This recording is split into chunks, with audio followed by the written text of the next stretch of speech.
दोस्तों, क्या आपने कभी नीले रंग का कुत्ता, बिल्ली, शेर या नीले रंग के किसी भी पौधे को देखा है? नहीं ना? चलिए छोड़िए, क्या आपने कभी नीले रंग की कोई सब्जी देखी है या नीले रंग का कोई फ्रूट देखा हो?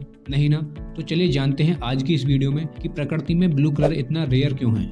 दोस्तों, प्रकृति अपने आप में दुनिया की सबसे खूबसूरत चीज है, लेकिन जितनी ये खूबसूरत है उतनी ही रहस्यमय भी है। इन्हीं कुछ रहस्यों में से एक है कि प्रकृति में नीले रंग की इतनी कमी क्यों है। जब भी हम जीव जंतुओं और पेड़ पौधों के बारे में बातें करते हैं तो हमारे मन में भूरे और हरे रंग की छवियां आती हैं, मगर नीले रंग की बिल्कुल नहीं। दरअसल प्रकृति में सिर्फ कुछ गिने चुने पेड़ पौधे और जीव जंतु ही हैं जिनका रंग नीला होता है। जैसे कि कुछ तितलियां हैं जिनका रंग नीला है, कुछ मेंढक हैं और कुछ फल और फूल हैं जो कि हमें बहुत ही कम देखने को मिलते हैं। हालांकि ऐसे भी कई पक्षी मौजूद हैं जिनके पंखों का रंग नीला होता है, बट एक्चुअल में वो नीला नहीं होता। मैं ऐसा क्यों बोल रहा हूँ, आइए इसे और डिटेल में जानते हैं। आमतौर पर पौधों का कलर उनमें मौजूद उनके पिगमेंट से आता है, जैसे कि क्लोरोफिल से ग्रीन कलर आता है, सिमिलरली कार्टिनॉइड से ऑरेंज, येलो, रेडिश ऑरेंज और एंथोसाइनिन से ब्लू और पर्पल। लेकिन ये डिपेंड करता है प्लांट के पीएच लेवल और कितनी मात्रा में उसमें एंथोसाइनिन मौजूद है। वहीं अगर बात करें जीव जंतुओं की, तो उनका रंग भी उनके पिगमेंट, उनके खान पान और जलवायु पर निर्भर करता है। जीव जिस तरह का भोजन करता है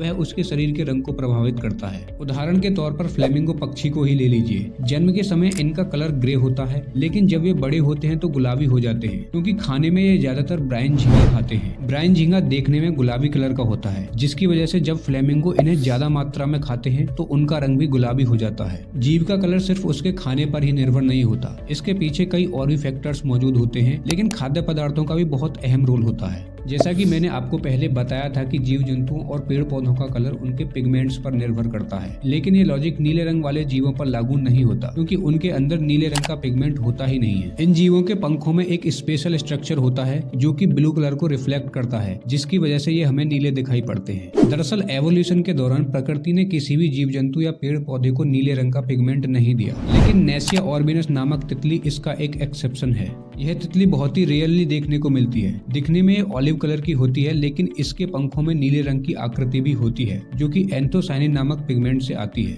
तो अब तो आप लोग समझ ही गए होंगे कि नेचर में नीला रंग इतना दुर्लभ क्यों है।